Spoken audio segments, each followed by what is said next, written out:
तो चलिए देखते हैं, ये हमारे पास 3.6 का प्रश्न है और इस प्रश्न को समझते हैं। प्रश्न कहता क्या है?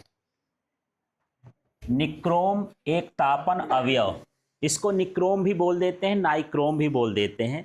जो हीटर होता है ना, तापन अवयव का मतलब हीटिंग एलिमेंट, जो क्वाइल होती है, ठीक है, उसमें कितना वोल्टेज दिया गया है? 220 का वोल्टेज दिया गया है। ठीक है, तो सबसे पहले तो यही है, जो प्रश्न में दिखे उसको नोट करते जाओ। तो यहाँ V बराबर कितना दिया है? 230 वोल्ट। ठीक, आगे चलते हैं। सप्लाई में संयोजित 3.2 प्रारंभिक धारा लेता है। शुरू में जब हम उसको करंट देते हैं तो कितना करंट ले रहा है? 3.2 एम्पियर का करंट ले रहा है। इससे हमको प्रतिरोध निकल आएगा, तो मैं R1 बराबर लिखता हूं। तो देखो, ओम के नियम से V इक्वल टू क्या होता है? IR। ठीक है, तो I इक्वल टू क्या हो जाएगा? V upon R। तो यहाँ V का मान कितना है?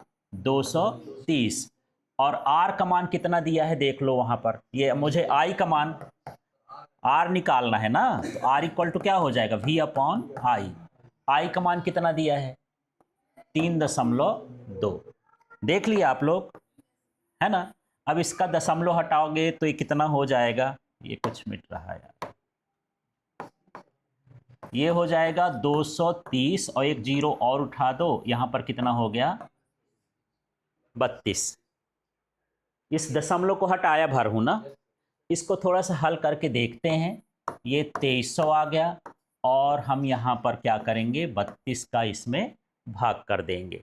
कितनी बार जाएगा अंदाज करो तो? ये 7 बार। 7 त्रिक 21 होता है, 7 दूनी 14, 7 बार देख लेते हैं।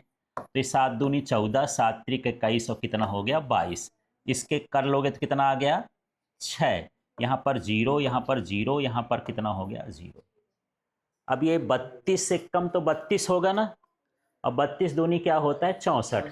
उसके आसपास ही कर देते हैं, मैं इसको सीधे 72 ही लिख देता हूँ। तो इसको लगभग, ये चिन्ह किसका होता है? लगभग। कितना हो गया? 72 ओम। ठीक है, 71 दशमलव कुछ आएगा तो उसको हमने क्या कर दिया है? 72 कर दिया। अब आगे बढ़ते हैं, दूसरा वाला देखते हैं। आगे क्या लिखा है देखो। कुछ सेकेंड बाद उसमें जो करंट की वैल्यू है कितनी हो जाती है? 2.8। तो फिर से हम रेसिस्टेंस, दूसरा रेसिस्टेंस निकालेंगे। जब करंट बदलेगा माने प्रतिरोध का मान भी क्या हो गया? बदल गया। तो हम ऐसा लिख देते हैं, ये R2 लिख दिया। वोल्टेज वही है 230 का, लेकिन करंट कितना हो गया? 2.8 हो गया। ये लाइन समझ में आ गई? हाँ, ये 8 एम्पियर ये लिखा है, 2.8। दशमलव हटाएंगे तो कितना हो जाएगा? 2300 और बटे में कितना हो गया? 28। फिर से वैसे भाग कर लेंगे, ये 2300 हो गया और बटे में ये भागे कितना हो गया? 28। कितनी बार जाएगा यार? देखो तो, अंदाज करो। ये 9 दून 18, 9 अट्ठे 63, तो 9 बार में तो ज़्यादा लग रहा है। 8 बार करके देखें। हाँ, तो ये देख लीजिए, 8 अठाई 64 और 8 दूनी 16, 6 कितना हो गया? 22। ठीक है, भाग ठीक है कि नहीं? और ये कितना हो रहा है यहाँ पर? घटाने पर कितना आएगा? ये 6 हो गया, ये भी चला गया, ये कितना हो गया? 0। अब 28 दूनी 56 होता है, लगभग जो है 60 के करीब है, तो इसको मैं 82 मान लेता हूँ। लगभग क्या मान लेता हूँ? 82। ये कितना हो गया? 82 ओम। ज़्यादा मन पड़े तो आप दशमलव वाला भी निकाल के लिख सकते हो। ठीक, मैं राउंड ऑफ करके यहाँ पर लिख लिया। अब ये सारी चीज़ें मुझे पता हो गई। आगे और देखते हैं क्या है।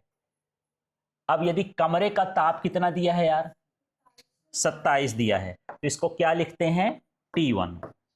T1 बराबर कितना हो गया? 27 डिग्री सेल्सियस। फिर और क्या दे दिया है? अब उसका दूसरा ताप हमको ज्ञात करना है। क्या ज्ञात करना है? T2। और अल्फा का मान कितना दे दिया है? 1.70 गुणे 10 की घात -4 प्रति डिग्री सेल्सियस। चलिए फिर से मैं इसको यहाँ पर बता दूं, जो आप डाटा कलेक्ट करे हो उसको कैसे कैसे करना है। आप देख रहे हो कि इसमें वोल्टेज कितना दिया है? 230, सीधा लिख दिए 230। इसके बाद यहाँ पर प्रतिरोध नहीं दिया है, क्या नहीं दिया है? प्रतिरोध। तो प्रतिरोध हमको अपने से निकालना है। सूत्र होता है V अपॉन आई। क्या होता है? V upon I.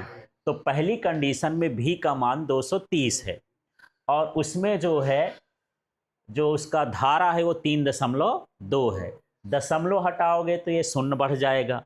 अब भाग करोगे तो 71 दशमलव कुछ आएगा, तो उसको मैंने लगभग क्या लिख दिया है? 72 लिख दिया। इसी तरह से दूसरी कंडीशन में वोल्टेज वही है पर करंट ये हो गया। इसमें प्रतिरोध निकलेगा, इसमें भी V अपॉन क्या किया हूँ? आई। इसमें भी दशमलव हटाया ये, तो ये 82.23 आएगा। तो दशमलव के बाद एक आधा अंक वहाँ पर छोड़ दिए, ये भी राउंड ऑफ में लिख लिया। अब ये बोलता है कि पहला ताप क्या था जब ये धारा थी, तो ताप कितना था? 27 डिग्री सेल्सियस। अब दूसरा ताप क्या है जब इसके प्रतिरोध का मान कितना हो गया? 82। वो ताप हमको ज्ञात करना है, अल्फा का मान दिया है। अब एक सूत्र होता है अल्फा बराबर, कल लिखे थे, है ना? क्या होता है? अल्फा बराबर R2 माइनस R1 और बटे में क्या है? R1 T2 minus T1। कल मैं ये बताया था, कुछ बारिश हो रही थी, कुछ लोग नहीं आ पाए थे, शायद वीडियो देख लिए होंगे तो पता होगा, नहीं नया नया लगेगा कि ये क्या है। ठीक है, अब इसमें मान रख दें, ऊपर लिख देना, सूत्र में हम जानते हैं, लेकिन हमको यहाँ पर क्या निकालना है? T2 ना, थोड़ा पक्षांतर ना कर लें, पक्षांतर कर लेते हैं, इसको इधर कर लेते हैं तो क्या हो जाएगा? T2 माइनस T1 बराबर क्या हो गया? R2 माइनस R1 और बटे में क्या हो जाए? R1 इंटू क्या हो गया? अल्फा। ऐसे होगा। चलो मान रखते हैं, T2 की जगह T2 लिखा। अच्छा, ऐसे लग रहा है कितना बड़ा सवाल है, जब आप करने लगोगे तो ये यही हल्का लगने लगेगा, लिखने में ज़्यादा है, माने कुछ खूब सूत्र उत्र हो लग रहे हैं इसमें। T1 का मान देखो 27 है, तो ये मैं लिख लेता हूँ 27 बराबर R2 का मान देखो 82 है, तो ये 82 कर लेता हूँ। R1 का मान देखो कितना है? 72, तो 72 कर लेता हूँ। नीचे देखो फिर R1 का मान कितना है यार? 72, तो यहाँ पर 72 कर लेता हूँ। और गुणे अल्फा का मान देखो, हाँ, तो 1.7 इंटू 10⁻⁴ कितना है? -4 है। अच्छा, ये जीरो भी है तो इसमें कंफ्यूजन नहीं होना है, दशमलव के बाद जीरो छोड़ सकते हो आप, कोई दिक्कत नहीं है। अब आगे देखते हैं, T2 माइनस 27 बराबर 10 गुणे 10 की घात क्या हो गई? 4, और ये 10 कर दिया, और नीचे क्या हो गया? 72 गुणे 17। थोड़ा सा अंदाजा लगाओ क्या क्रम हुई है इसमें? ठीक है, ये 82 में 72 घटाओगे, ये कितना आया? 10। ये जो 10 की घात -4 है, ऊपर गया तो क्या हो जाएगा? +4 हो गया। फिर यहाँ पर क्या लिखा है? ये इसका 1.7 ना है, ये दशमलव हटाए, उसके कारण वहाँ पर क्या लिख दिया मैं? 1 और 10 लिख दिया। समझ में आ गया? कितने सारे आ गए। अब ये हो गया T2 और -27 बराबर, अब ये सभी घात को मैं इकट्ठा कर देता हूँ। इसमें कितने 4 शून्य है? 5 और 6 शून्य, कितने मिल के हो गए? 6 शून्य। तो 1 2 3 4 5 6 शून्य कर दिए। समझ में आया 6 कैसे हो गए? 4 इसके शून्य, 1 इसका शून्य और 1 इसका शून्य, 6 शून्य हो गए। अब इसको हमको गुणा करके यहाँ पर देखना है। तो देखो यार, 72 में इसका गुणा करोगे तो कितना आ जाएगा? आ गया? हाँ, तो ये हो गया 72 गुणे 17 ना, ये है, तो 7 दूनी 14, 7 7 49 और 1 कितना हो गया? 50। और ये एक बार करोगे तो आए 7 दूनी 14, 7 7 49, 1 50। ठीक है, अब ये एक ये हो गया, तो ये 2, ये 1224 ऐसे बोल रहे थे। हाँ, तो मोबाइल चलाओगे तो ऐसे ना पता चलेगा।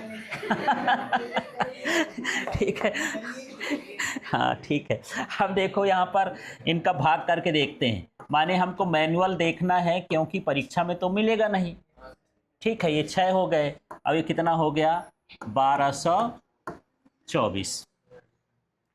ठीक है, अब इसमें हम भाग कर लेंगे जितना आएगा। मान लो T2 माइनस 27 बराबर कितना हो गया? अब भाग करके देखो कितना आ रहा है।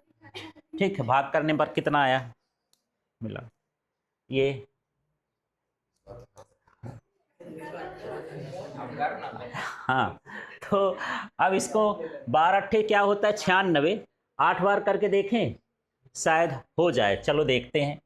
ये मैं लिखा 8, तो ये 4 अंक का है, 5 अंक में आएगा। ये 1 2 3 4 5 इसके नीचे से लिखना चालू करोगे, है ना। तो 8 चौको 32, 8 दूनी 16, 3 19, 8 दूनी 16, 1 17, 8 एक कम 8 एक 9। ठीक है, ऐसे। अब ये कितना हो गया 8, ये 0 हो जाएगा, ये 8 हो जाएगा, यहाँ 0 0 ये कटा फिर 0। ठीक है, तो अब देख लेते हैं कितना आ जाएगा। ये 12 सते 84 होता है, 12 छंग 72, 6 बार करके देखें। घटाने पर यही आएगा क्या, थोड़ा तब तक मिला लो। 6 चौको 24, 6 दूनी 12 2 14, है ना। और 6 दूनी 12 1 13 और 6 एक कम 6 1 7, ये आ गया। ठीक है, तो ये कितना आ जाएगा 6, ये कितना आ जाएगा 3, और यहाँ कितना आ जाएगा 7, ये कट गया। एक 0 और उतार लें, ये हो गया। अब 12 छंग 72 ही होता है, ये 73 के आसपास आया ऊपर वाला। 6 बार में कितना आया है 73, यहाँ भी कितना आ रहा है 73, तो राउंड ऑफ लगभग कितना आएगा 866। ठीक है, तो यहाँ पर मैं क्या लिख ले रहा हूँ 866। समझ में आ गया। अब इसमें हम क्या करेंगे 27 का उधर पक्षांतर कर लेंगे। तो अगले स्टेप में हम यहाँ पर देखते हैं। ये आया T2 बराबर 866 और प्लस कितना हो जाएगा 27। ये 27 का पक्षांतर कर दिया। तो यहाँ पर देखो T2 बराबर कितना हो गया 7 6 13, 6 2 8 1 9, और ये कितना हो गया 893 डिग्री सेल्सियस। इस तरह से आपका ये टेम्परेचर आएगा।